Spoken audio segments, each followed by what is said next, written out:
Bom dia, pessoal do sexto ano, satisfação em falar com vocês. Pessoal, a nossa aula de história dessa semana, ela será no nosso livro didático, nas páginas 104 à página 108, e ela vem falar e trabalhar o capítulo 9, aonde fala sobre a civilização do Nilo.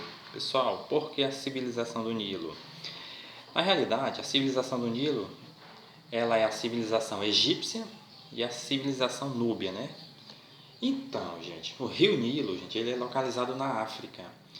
Até os anos 90, esse rio era considerado o maior rio do mundo, tá? Ele passa por 9 países. E ele nasce em Uganda, lá no centro do continente africano. Esse rio, ele não seca, tá? Ele é um rio perene, não seca. Uma coisa que a gente vai ver é que a vida dos egípcios era baseada no ciclo do rio Nilo, nas inundações e nas secas, tá?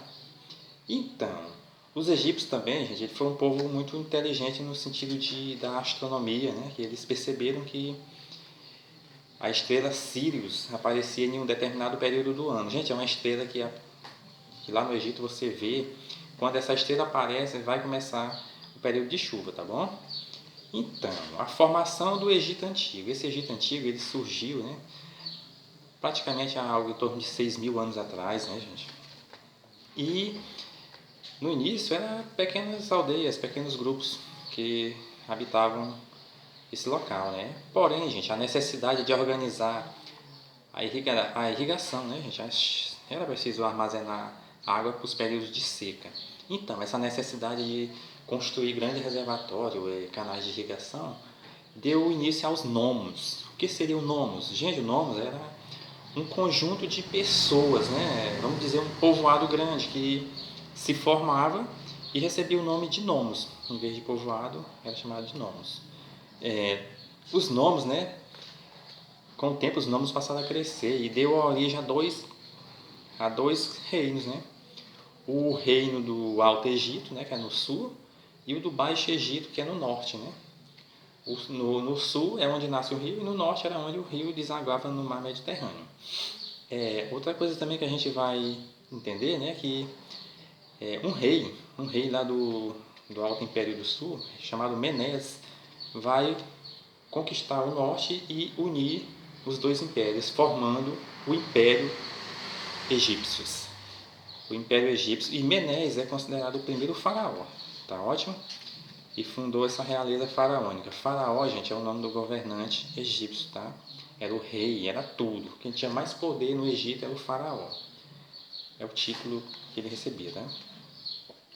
E a fase de maior extensão territorial, né, vai acontecer ali entre 1570 a.C., em que os faraós, né, estenderam os domínios do Império Egípcio à Palestina, à Síria e à Ásia Menor.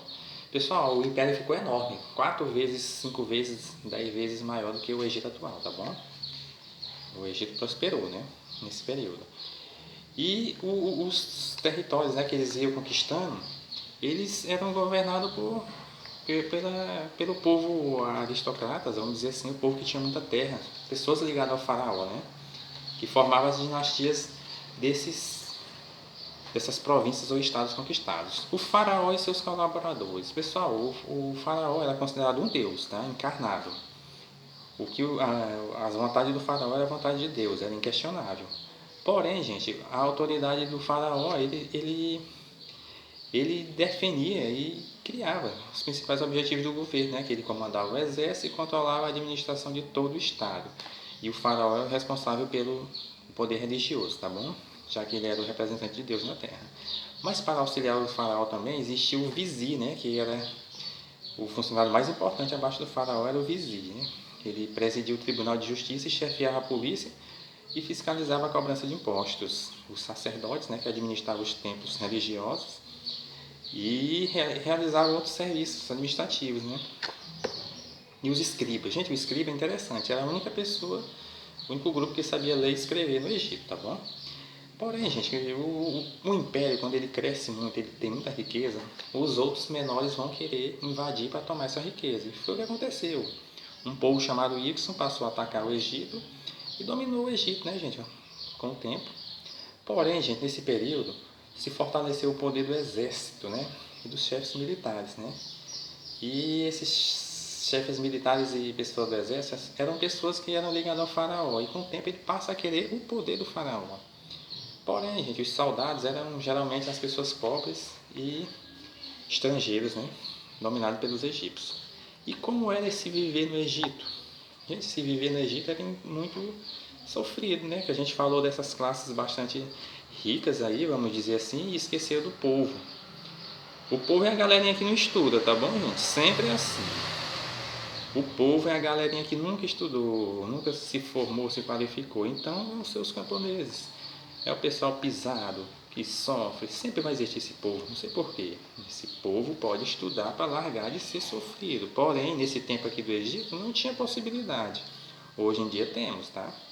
Se você quiser sofrer no futuro, é escolha sua, mas não escolha isso. Estude que você vai ser uma pessoa que você vai ser satisfeito com a sua vida, tá?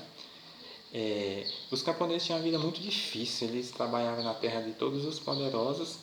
Se ele produzia, por exemplo, 100 sacos de arroz, 60, 70 ia para o dono da terra, tá bom? Só ficava com 40.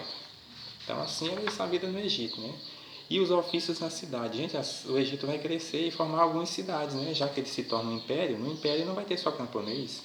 E nessa cidade vai surgir outras profissões, como sapateiro, jardineiro, joalheiros, artesãos, entre outras funções, né? Então, isso é basicamente a aula sobre o Egito, né?